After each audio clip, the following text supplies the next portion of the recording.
The second book of the Chronicles, chapter 35. Then Josiah celebrated the Passover to the Lord in Jerusalem, and they slaughtered the Passover animals on the 14th day of the first month. He set the priests in their offices, and encouraged them in the service of the house of the Lord.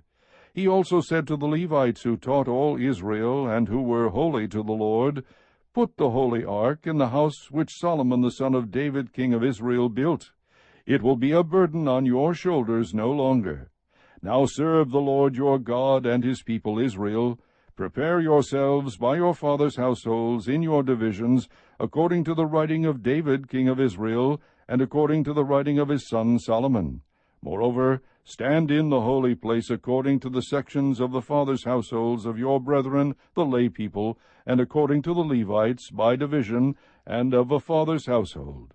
Now slaughter the Passover animals, sanctify yourselves, and prepare for your brethren to do according to the word of the Lord by Moses." Josiah contributed to the lay people, to all who were present, flocks of lambs and young goats, all for the Passover offerings, numbering 30,000 plus 3,000 bulls. These were from the king's possessions. His officers also contributed a freewill offering to the people, the priests and the Levites. Hilkiah and Zechariah and Jehiel, the officials of the house of God, gave to the priests for the Passover offerings 2,600 from the flocks and 300 bulls.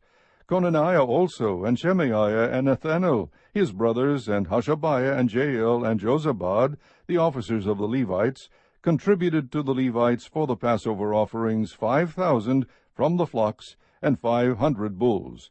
So the service was prepared, and the priests stood at their stations, and the Levites by their divisions, according to the king's command.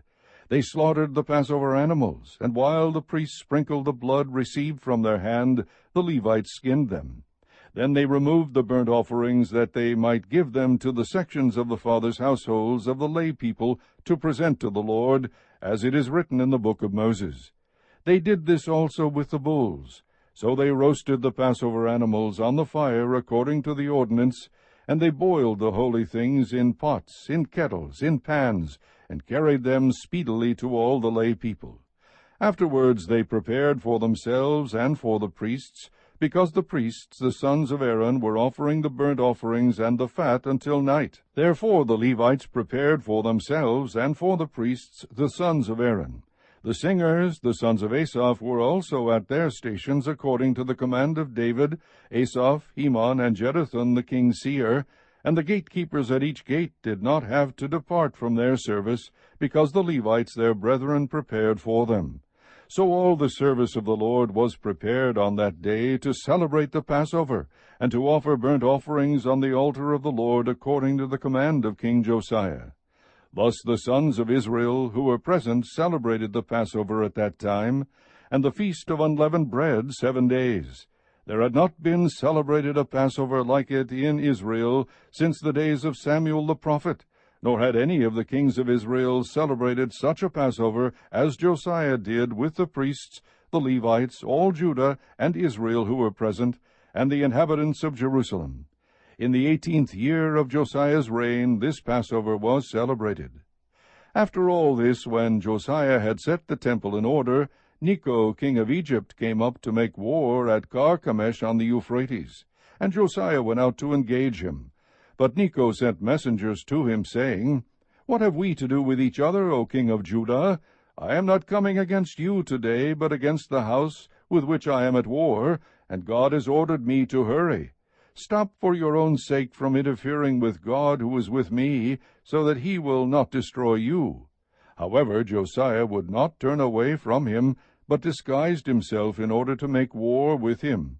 Nor did he listen to the words of Necho from the mouth of God, but came to make war on the plain of Megiddo.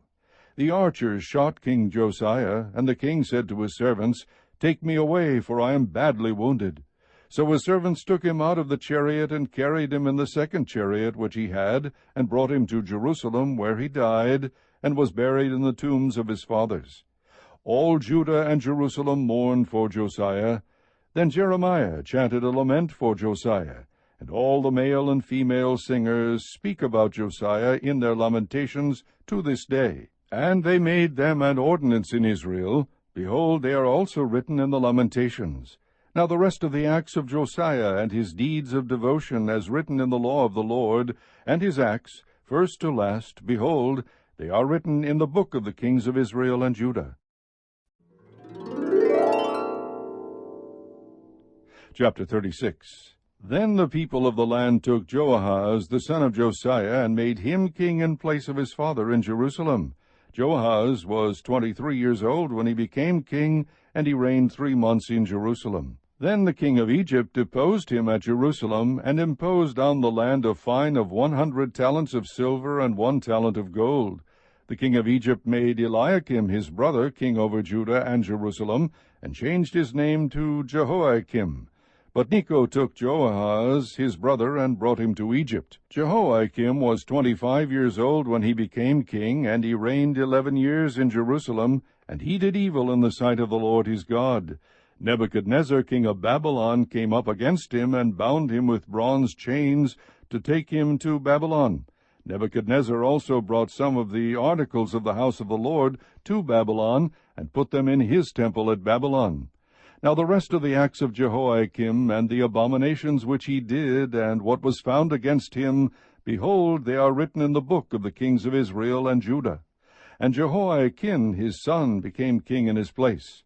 Jehoiakim was 8 years old when he became king, and he reigned 3 months and 10 days in Jerusalem, and he did evil in the sight of the Lord. At the turn of the year King Nebuchadnezzar sent and brought him to Babylon with the valuable articles of the house of the Lord, and he made his kinsman Zedekiah king over Judah and Jerusalem. Zedekiah was 21 years old when he became king, and he reigned 11 years in Jerusalem.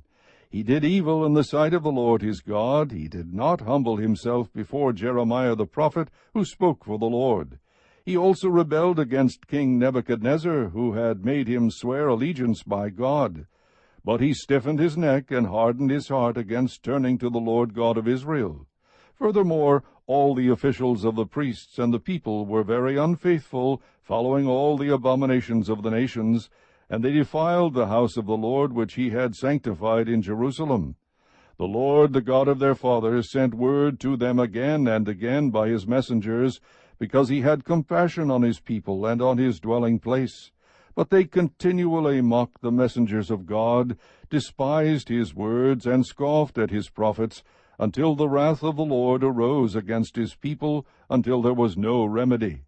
Therefore he brought up against them the king of the Chaldeans, who slew their young men with the sword in the house of their sanctuary, and had no compassion on young man or virgin, old man or infirm.